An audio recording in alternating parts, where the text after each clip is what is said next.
Hello everyone, I welcome you all for the next module on types of translation. The famous essay on linguistic aspects of translation by Roman Jakobson, who arrived at three forms of translation, such as intralingual translation, interlingual translation, and intersemiotic translation. What is intralingual translation? Translation within a language.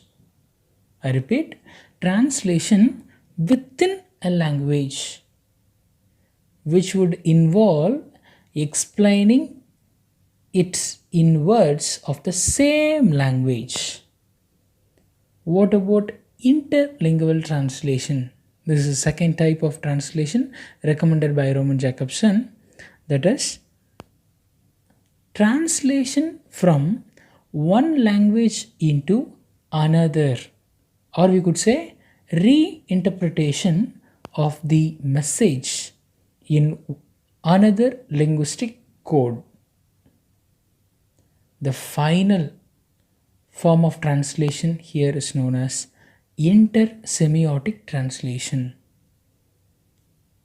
Here, translation from one linguistic system to another, which means the transference of meaning from a verbal to non-verbal system, or we could say from one medium to another.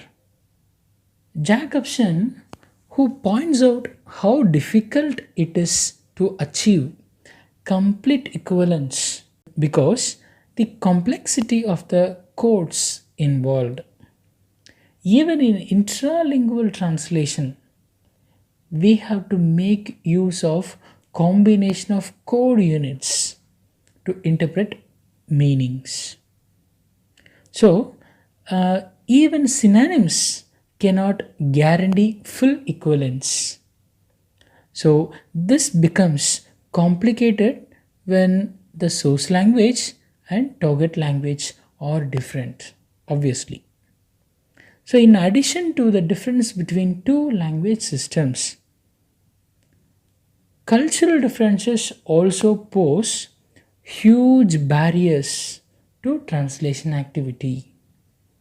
And here I hope that you guys remember Eugene Nida says that since no two languages are identical, either in the meanings given to corresponding symbols or in the ways in which such symbols are arranged in phrases and sentences, it stands to reason that there can be no absolute correspondence between languages.